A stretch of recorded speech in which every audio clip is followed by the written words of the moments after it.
Então os irmãos vão orando. Nós vamos ter uma série de pregações no domingo, a partir de fevereiro, sobre a carta de Paulo aos Gálatas. É muito importante. Então nós vamos estudar às sextas-feiras, primeira carta de Paulo aos Coríntios, versículo por versículo. No domingo vamos ter uma série de pregações de Gálatas. O que aconteceu com os Gálatas? Paulo pregou a graça de Deus, a justificação pela fé. Depois entrou lá os judaizantes, os judeus da lei, e disseram assim: olha, só o que Cristo fez na cruz não é suficiente. Precisa voltar para a lei, se circuncidar. Precisa voltar para as obras da lei, para os sacrifícios da lei.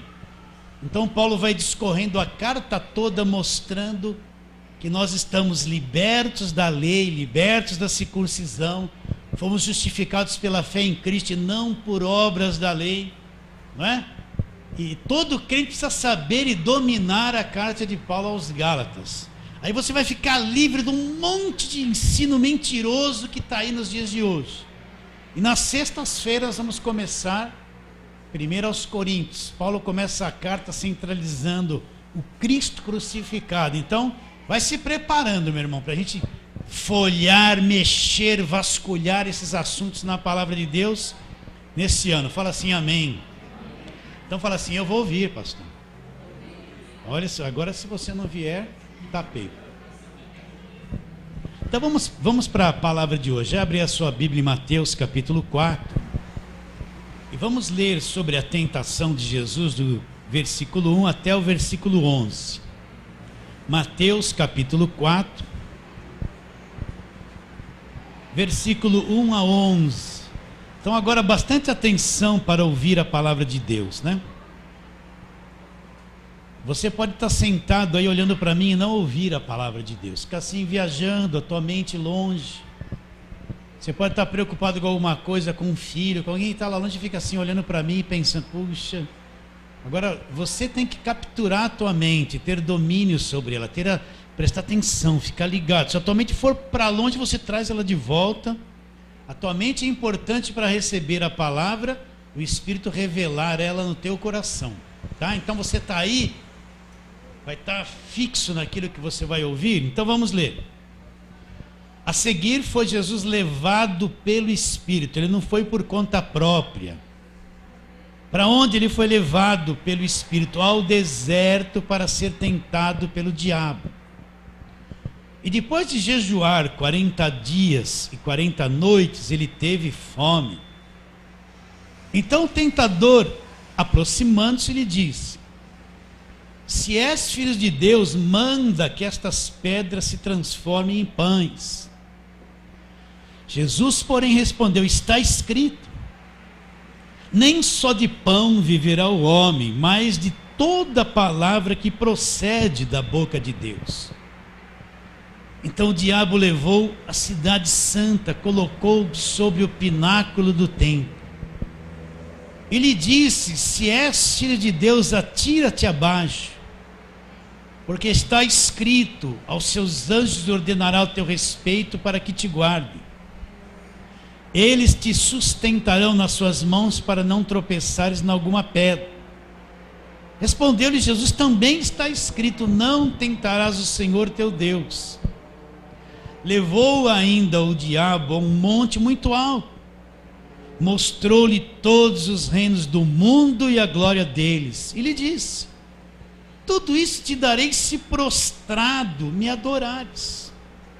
Então Jesus lhe ordenou: retira-te, Satanás, porque está escrito, ao Senhor teu Deus adorarás, e só a ele darás culto. Com isso o deixou o diabo, e eis que vieram os anjos e o serviram. Vamos orar. Pai querido, dependemos muito do teu Espírito para falar, para ouvir, para entender. E essa é a nossa confiança, que teu Espírito haja entre nós, no nosso coração, no nosso meio, Senhor. É muito importante que ele age, para que a mente humana não venha falar coisas humanas, mas venha falar aquilo que o teu Espírito quer que seja falado e ouvido. Assim nós oramos crendo em nome de Jesus. Fala assim, amém. A grande necessidade dos dias atuais e de sempre é que o crente conheça a palavra de Deus. A palavra de Deus, ela é a nossa proteção.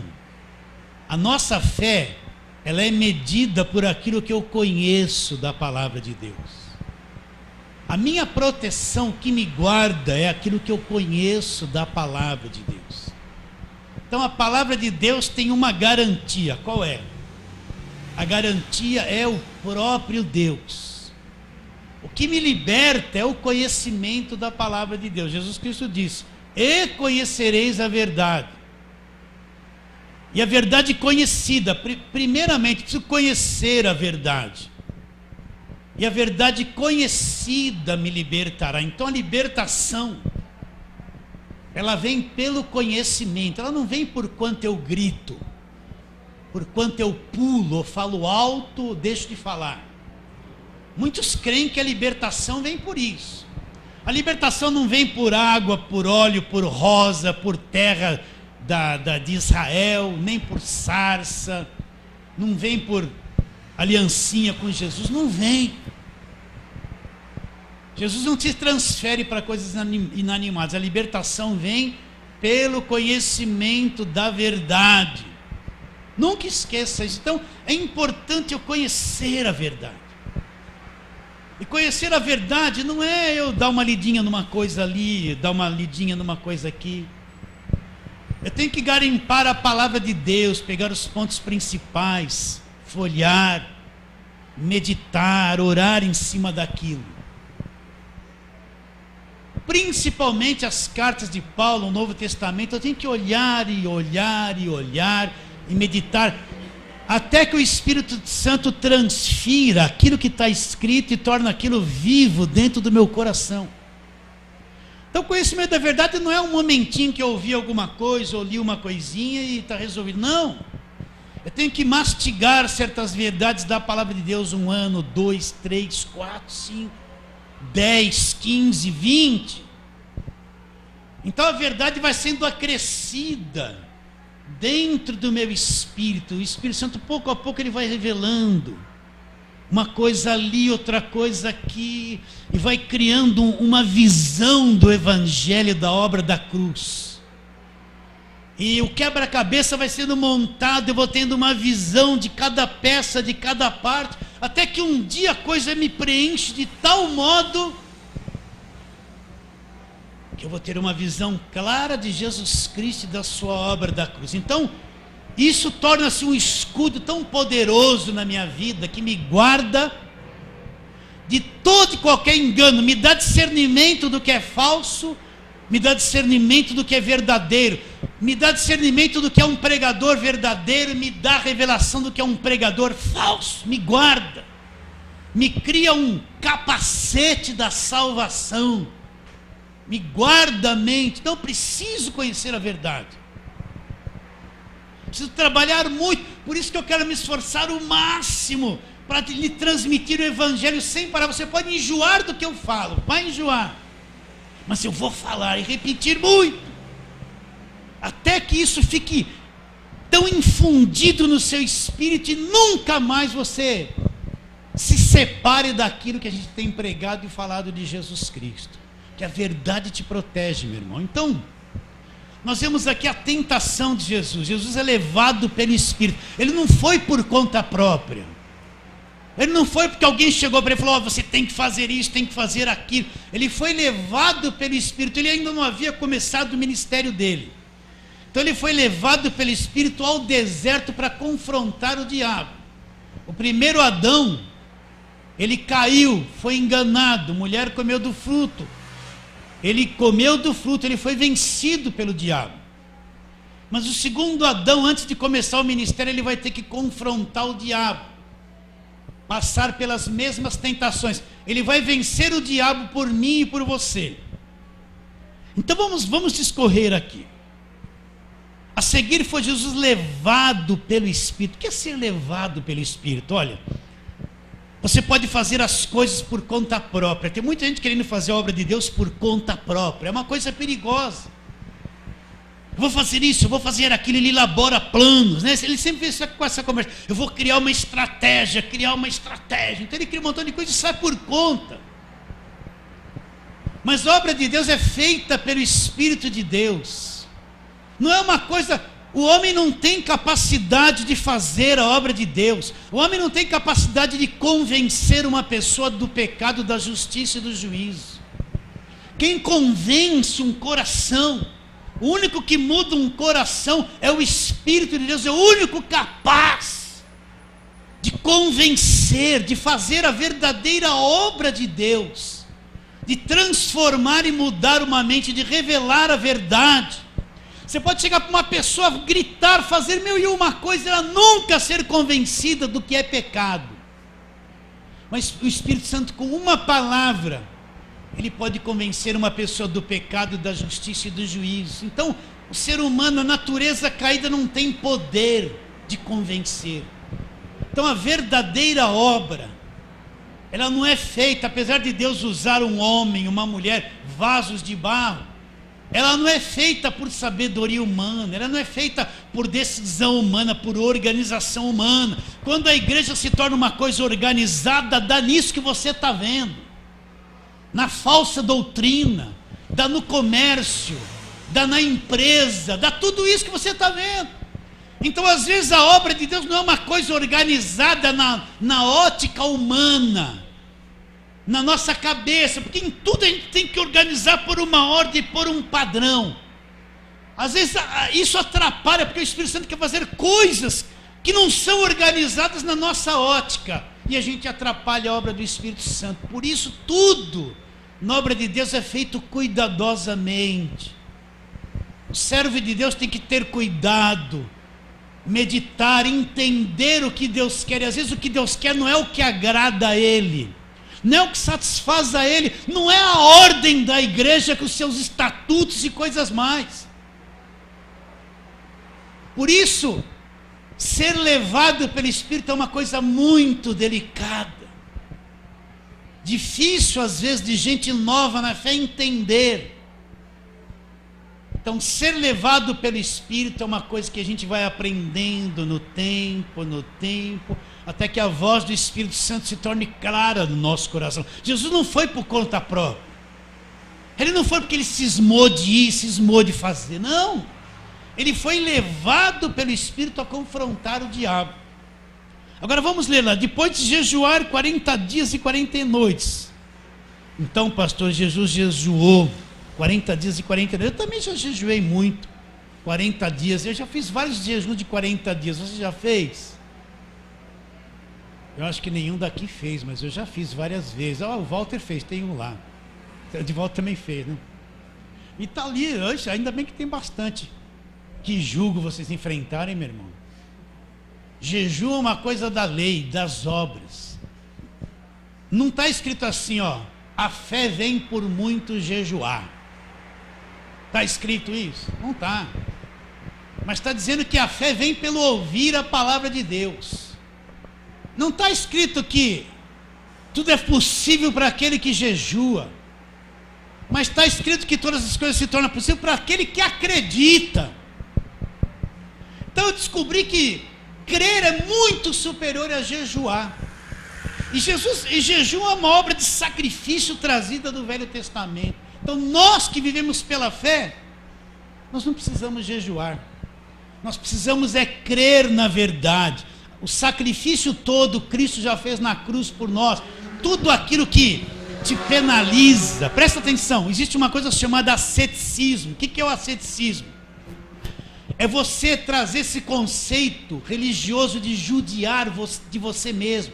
É você punir o seu corpo, judiar de você, fazer você sofrer na carne, pensando que isso agrada a Deus, que você se torna mais aceitável a Deus. Então você vê gente que precisa jejuar, jejum, porque eu estou de jejum. Grande ignorância.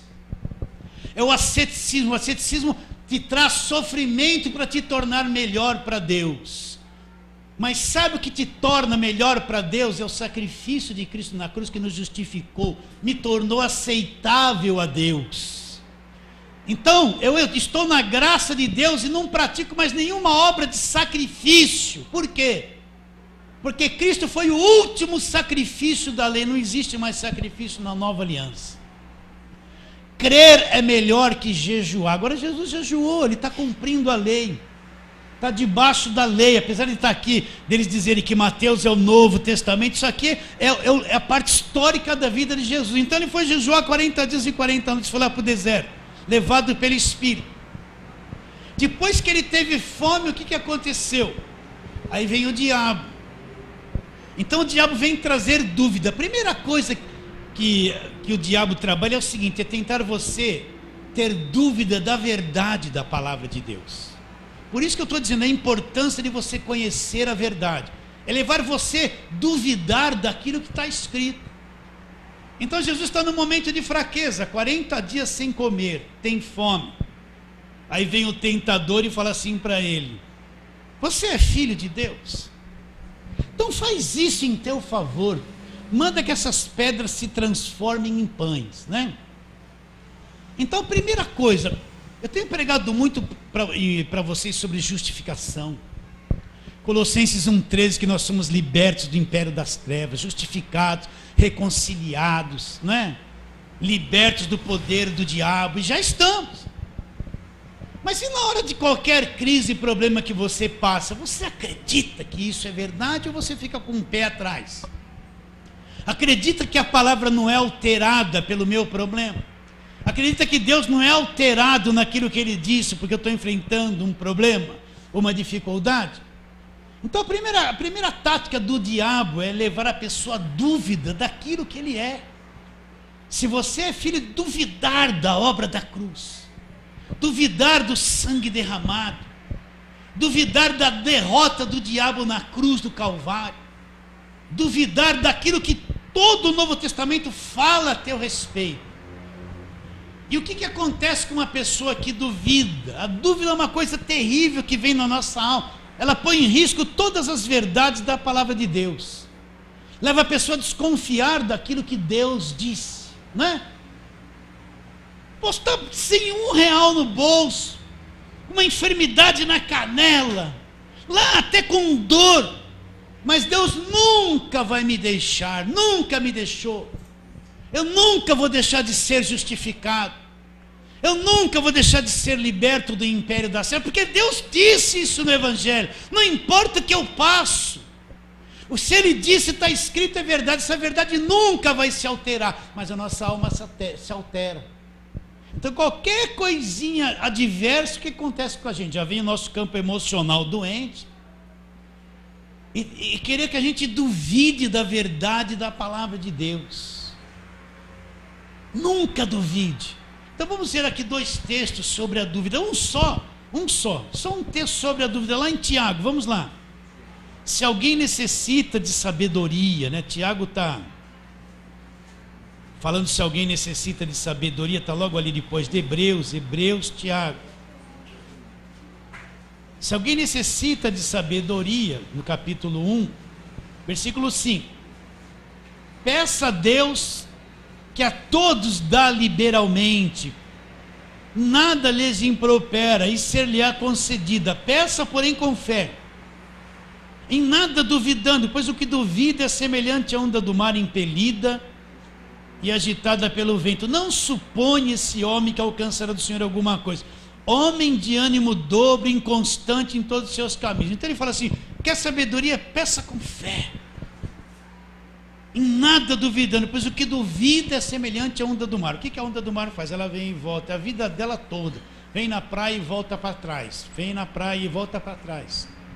Então a dúvida causa essa inconstância. Você fala para a pessoa assim: você é liberta do império das trevas, o diabo não pode te tocar. Aí vem qualquer crisezinha, ela já está assim, ó, está que nem a onda, não consegue confiar na palavra de Deus, não consegue se sentir segura nas verdades das Escrituras, fica assim, parece que é, parece que não é. Por quê? Porque a dúvida está no campo emocional, nessa nossa alma insegura. e sempre quer confrontar a verdade da palavra de Deus. Então nunca duvide, uma vez que você se tornou filho de Deus, você é filho de Deus para sempre. Não tem um poder do diabo, nenhum poder desse mundo que vai desfazer isso que Deus fez em você. Vamos ler um texto sobre isso, Gálatas capítulo 3. Volta lá, Gálatas 3, versículo 26. Olha o que ele diz: pois todos vós sois filhos de Deus, como? Mediante a fé em Cristo Jesus. Então, como eu me torno um filho de Deus? Mediante a fé em Cristo Jesus. Porque ele põe a palavra Cristo Jesus antes? Porque Cristo é o ungido, capacitado de Deus, é o que viria e faria o verdadeiro sacrifício. Então, quando a pessoa crê de verdade no ungido, no Cristo, no sacrifício perfeito, ela é feita pelo próprio Deus um filho. Ela nasce de novo, é regenerada, e nunca mais ela vai deixar de ser isso. Ela é liberta do império das trevas, justificada, comprada pelo sangue, herdeira de Deus, reconciliada com Deus, não é mais escrava. Ela não recebe espírito de escravidão, ela recebe um espírito de adoção. Isso nunca mais vai mudar na vida dela. Ela continua num corpo de carne, numa natureza carnal, e vai errar muito, e vai cometer pecado, porque ainda ela está presa num corpo carnal, numa natureza pecaminosa. Ela não está liberta do corpo, mas na vida espiritual ela é uma liberta. Agora eu tenho que crer nisso, me fundamentar nessa verdade. Isso não é pouca coisa, não é uma coisa pequena, é uma coisa gigantesca. Eu fui feito filho, nasci do Espírito, sou Espírito, não sou mais escravo. É pela fé que isso se torna vivo e real dentro de mim, e eu vivo pela fé nisso, e ninguém me arranca dessas verdades. Agora, qual é a obra do diabo? É tentar confundir a cabeça, duvidar das verdades do Evangelho, né? Ficar olhando para um monte de coisa e deixar a palavra de Deus de lado. Mas o que Jesus Cristo fez? É isso que eu quero que você entenda. Volta lá. Isso é o arroz com feijão. E depois de jejuar 40 dias e 40 noites teve fome. Então o tentador, aproximando-se, disse: se tu és o filho de Deus, manda que essas pedras se transformem em pães. Agora, qual a reação de Jesus? Jesus não usou nenhum dom, não usou nenhuma revelação. Ele poderia ter levado água do Rio Jordão lá, não teria? Foi jogar uma água do Rio Jordão. Ele não usou nada, a não ser aquilo que estava escrito, porque Jesus sabia que a Escritura tem uma garantia de Deus. Deus é responsável pela Escritura, ela não pode falhar. Então ele não usou dom, ele não falou em línguas lá, não bateu o pé, não gritou, também não fez nenhuma oração forte, não tinha lá água do Rio Jordão ungida para libertar do mal, não criou nada. O que ele falou? Ele só falou isso, meus irmãos, presta atenção. Está escrito. O que está escrito? Nem só de pão viverá o homem, mas de toda a palavra que procede da boca de Deus. Ele citou Deuteronômio 8:3, presta atenção. Ele estava com fome, ele era filho de Deus, ele podia fazer essas pedras se transformarem em pães, ele tinha poder para isso, mas ele não usaria nada do seu poder para si mesmo. Ele não usaria nada em seu próprio favor. Ele dependia de Deus. Jesus Cristo dependeu de Deus aqui na terra 100%. Essa é a grande questão. Ele nunca se utilizou do seu poder, da sua glória em seu próprio favor. Ele podia fazer tudo isso e se livrar, mas ele se submetia a Deus e às Escrituras. Ele só disse isso, está escrito. Nem só de pão viverá o homem, mas de toda a palavra que procede da boca de Deus. Como é que ele vence o diabo aqui? Citando as Escrituras. Vocês estão entendendo isso? Deus é a garantia das Escrituras. Ele é responsável pelas Escrituras. Ela não pode falhar. Então não existe outro meio a não ser aquilo que está escrito. E ele venceu o diabo citando só essa partezinha do versículo. Versículo 5, então o diabo levou a cidade santa e colocou aonde? Sobre o pináculo do templo. Ele não estava no deserto? Como é que o diabo levou ele? Pôs lá na cidade, no pináculo do templo. Isso é real. O diabo levou e pôs ele lá na torre, bem alto, né? Agora o diabo vem com as escrituras, olha lá. E disse, versículo 6, se és filho de Deus, atira-te abaixo, porque está escrito, aos seus anjos ordenará a teu respeito para que te guardem. Eles te sustentarão nas suas mãos para não tropeçares em alguma pedra. Então o diabo vem com as escrituras, ele vem com as escrituras. Mas com qual finalidade? Sempre com uma intenção distorcida da verdade. Se tem alguém que trabalha muito com as escrituras, é o diabo. Mas quando você vai ver a forma que ele traz a escritura, é sempre desvirtuada com um fim que desvia a pessoa da verdade. Vocês estão entendendo isso? Vamos ler lá o Salmo 91. Ele veio com o Salmo 91, né? Vamos lá, Salmo 91. Só para você ler. Então o que o diabo desvirtua da verdade hoje, né? Você vê tanta gente com a palavra de Deus na mão, levando as pessoas a fazer um montão de coisas que não tem nada a ver com aquilo que ele está lendo. Eu estava ouvindo um pregador, quando Jesus falou aquela parábola do semeador, a semente é a palavra de Deus, a semente não é a oferta, é a palavra de Deus, o semeador é o que prega a palavra, a terra é o coração. Não tem nada a ver com dar oferta, com dar dízimo, não tem nada a ver com dinheiro essa parábola. Tem a ver com semear a palavra e o efeito que ela vai fazer no coração daquele que cair a palavra ali. Ele apresenta a beira do caminho, apresenta o solo rochoso, apresenta o solo que tinha espinho e apresenta a terra boa que deu fruto. Não tem nada a ver com ofertar. Mas esse pregador fez um contorcionismo todo para dizer que tinha que semear no trabalho dele, na igreja, nas coisas dele. Não tem nada a ver, mas a pessoa torce o texto para tentar favorecer a intenção que ela quer com que as pessoas cumpram o que ela quer que faça. Por isso que você tem que olhar bem para a palavra de Deus. Então, no Salmo 91, o que está escrito? Versículo 11, porque aos seus anjos darão ordem a teu respeito para que te guardem todos os teus caminhos.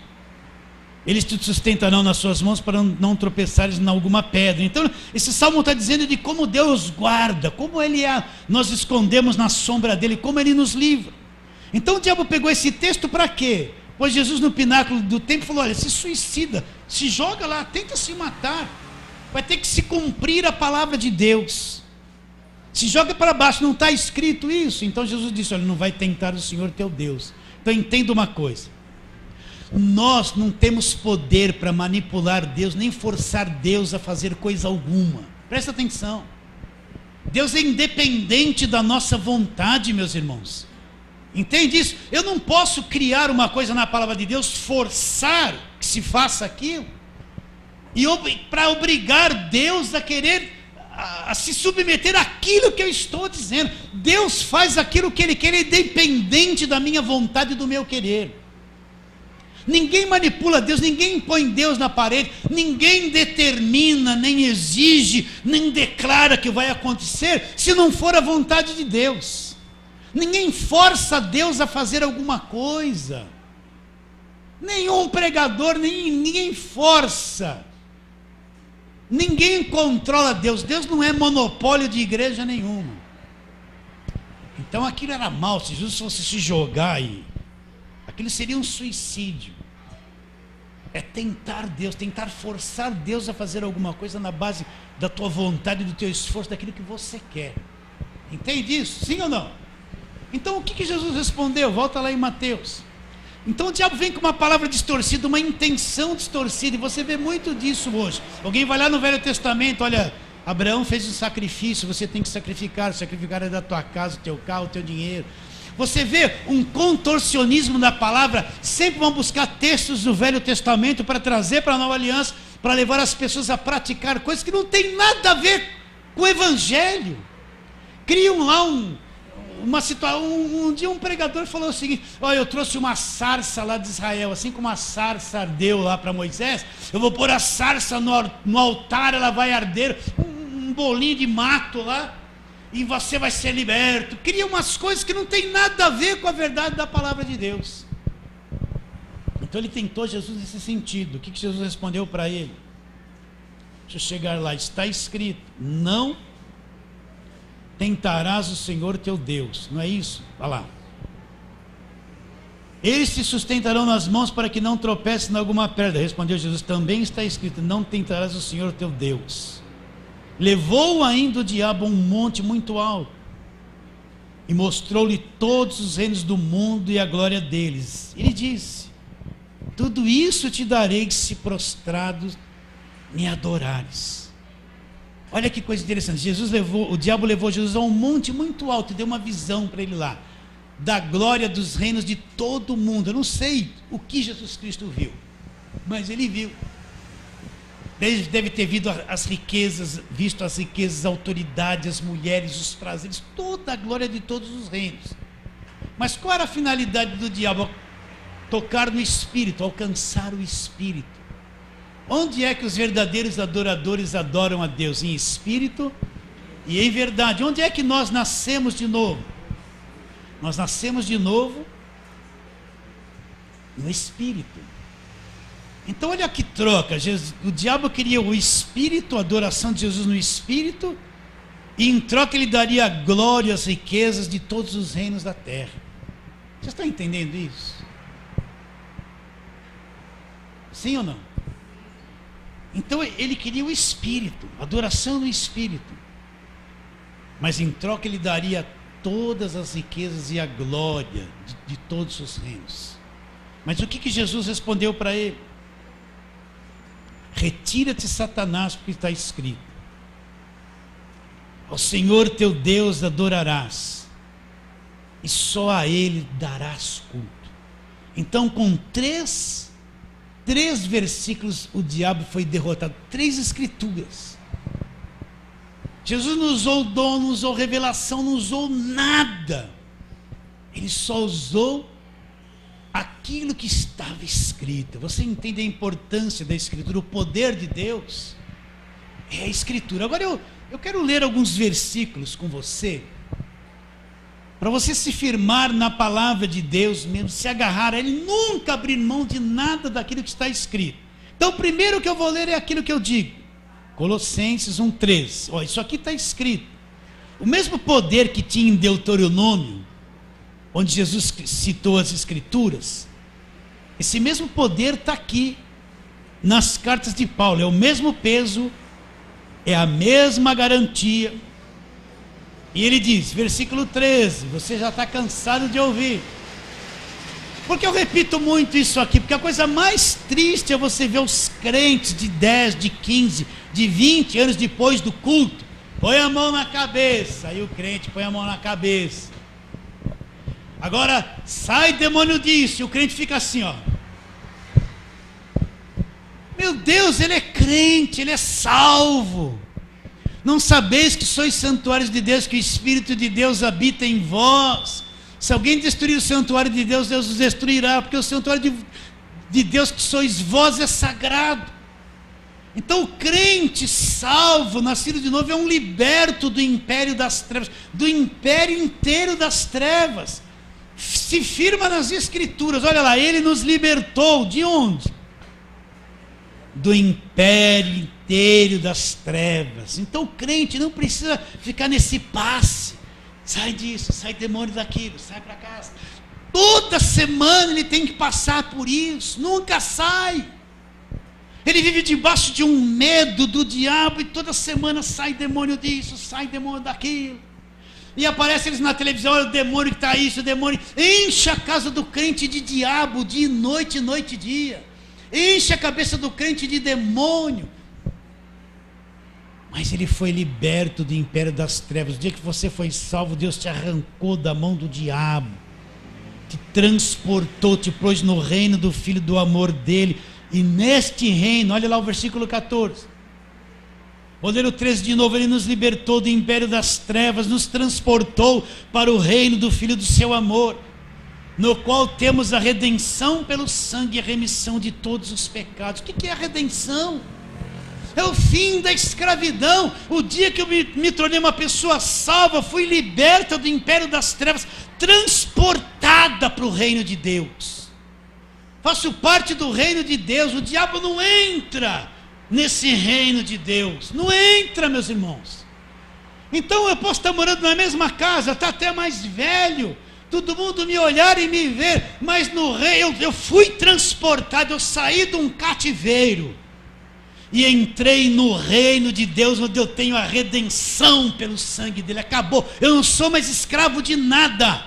O diabo não tem domínio sobre a minha vida, nem macumba, nem inveja, nem feitiço, nada.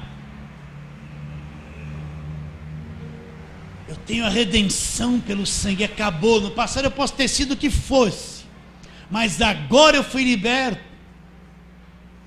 Isso precisa ser pregado na televisão, no rádio, direto. Você vê uma igreja que está sendo dominada na base do medo. Olha o demônio aqui, olha o demônio ali, demônio, macumba, inveja, olha o tranca-rua, pombagira, ai, teu filho está na macumba, teu marido é endemoniado, tua esposa. Tem demônio em tudo, tudo. É as doutrinas dos demônios que Paulo falou para Timóteo. E o crente amedrontado, supersticioso, não sabe o que é ser crente, não sabe o que é um filho de Deus, não sabe o que é ser redimido, não sabe. Não crê, então se agarra nessa verdade, está escrito. Você acredita nisso?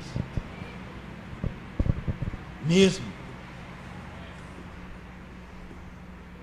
Então vamos lá para aquela palavra, aquele arroz com feijão, Efésios.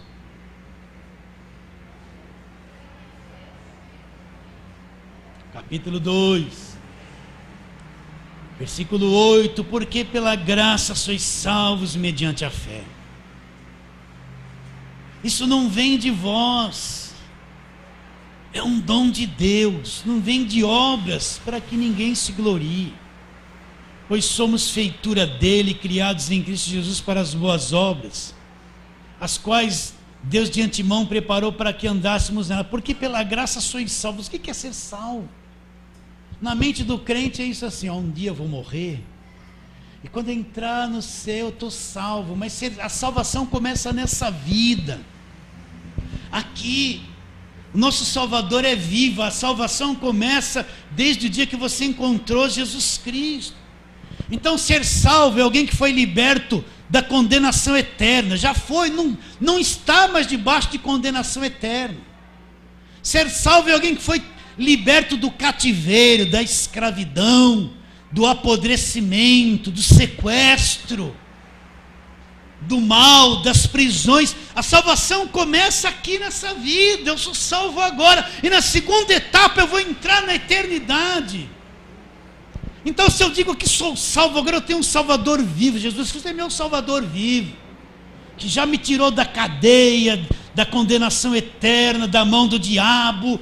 Ele já me salvou, eu já sou salvo. Ele permanece comigo o tempo todo. Ele me salvou e me mantém salvo. Não vem de obras, não é o esforço, não é o quanto eu troquei de roupa, deixei de trocar, quanto dinheiro eu dei, se eu subi no monte, eu desci no monte, se eu fiz sacrifício, se eu fiz campanha, se eu jejuei. Não, isso aí não tem nada, ninguém é salvo por isso, meus irmãos.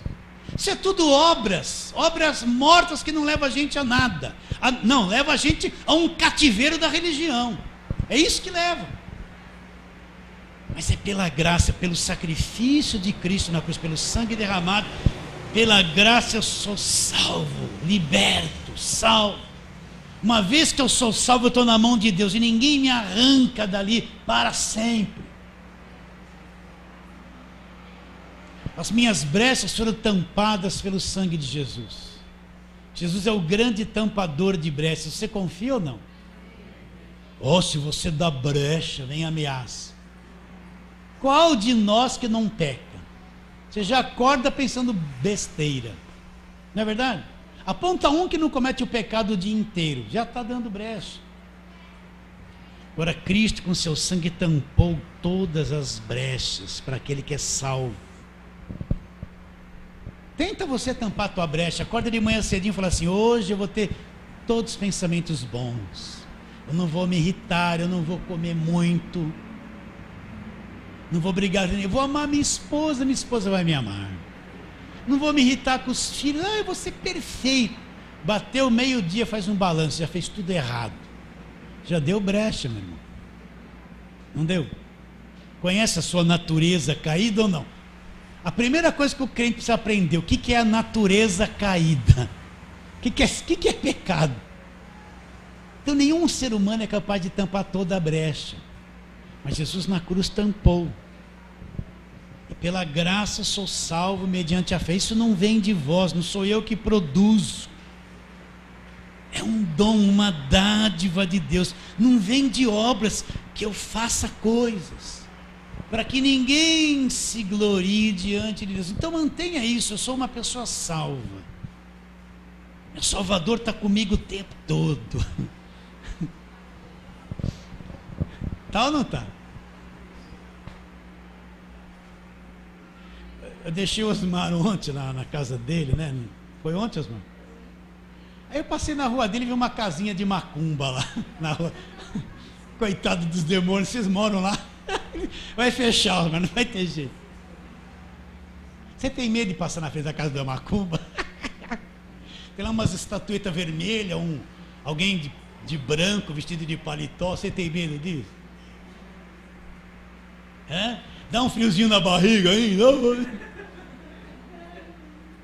Nós somos salvos. Somos ou não somos? O Salvador está conosco todos os dias. E daí que deu dor de estômago? É normal. Furou o pneu, e daí? É o demônio fura pneu? Nós somos salvos. Pela graça nós somos salvos. Mediante a fé, isso não vem de nós, ninguém consegue produzir. É um dom de Deus. Então ande feliz, contente, salvo. E fuja dos pregadores da maldição, da condenação, dos demônios que eles pregam dia e noite e dia. Porque eles estão com essa cabeça ainda. Você está firmado nessas escrituras ou não? Mesmo? Só mais uma, vamos lá para Coríntios. Segundo aos Coríntios.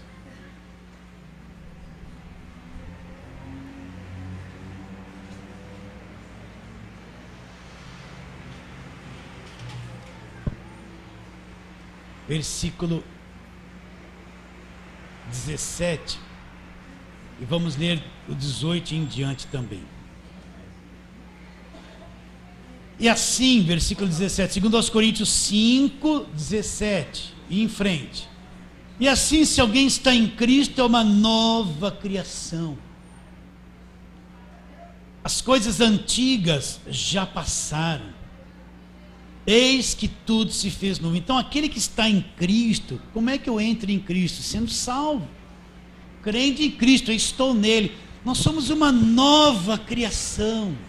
Uma nova criatura. Essa criatura não está mais debaixo de cativeiro. O diabo não pode tocar naquilo que é nascido de Deus. Essa criatura não está debaixo de maldição. Não é escrava, ela é uma liberta. É uma nova criação. Deus começou uma nova criação. A primeira criação que entrou no pecado, caiu, entrou no cativeiro, mas a nova criação é redimida. Eu sou uma nova criatura. Posso lembrar do meu passado, mas não sou mais aquele do passado. As coisas velhas se passaram, tudo se fez. Eu sou uma nova criação. Você acredita que é? Gerado no Espírito, nascido de novo. Eu sou essa nova criação. Livre, herdeira de Deus, revestida de Jesus Cristo, templo do Espírito Santo. A eternidade já está em nós agora. Vida eterna já está em nós agora. Então, se alguém está em Cristo, é uma nova criação. As coisas elas se passaram, tudo se fez novo. Ora, versículo 18, tudo provém de Deus, que nos reconciliou consigo mesmo por meio de Cristo e nos deu o ministério da reconciliação. Ou seja, tudo provém de Deus. O que Deus fez? Removeu a parede da separação. nos reconciliou com Ele por meio de Cristo. Não foi eu que me reconciliei com Deus. Deus me reconciliou com Ele, ação de Deus por meio de Cristo. Então eu estou muito ligado a Deus, atado a Deus, reconciliado com Deus. Eu sou um espírito com Ele. Aquele que se une ao Senhor é um espírito com Ele. Então eu estou reconciliado, não tem mais barreira. Aí você vai ler lá em Isaías, mas os pecados é que fazem separação entre nós e o nosso Deus. Sim. Mas os meus pecados, Cristo já levou na cruz do Calvário, já removeu isso. Eu não vou citar um texto da velha aliança, que fala sobre Israel, para vir trazer isso, porque naquele tempo Cristo não havia morrido na cruz. Agora o que fazia separação entre eu e Deus, são os pecados que Jesus Cristo tomou na cruz do Calvário e os levou.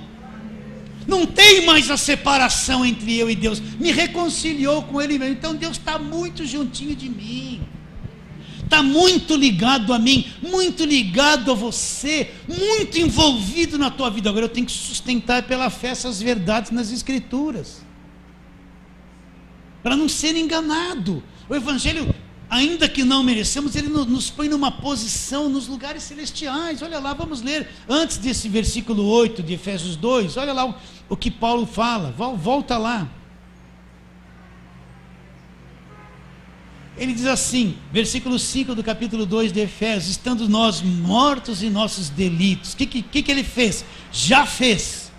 Nos deu vida juntamente com Ele, pela graça sois salvos. Juntamente com Ele nos ressuscitou, nos fez assentar nos lugares celestiais em Cristo Jesus. Então nós somos ressuscitados em Cristo, acredita nisso ou não?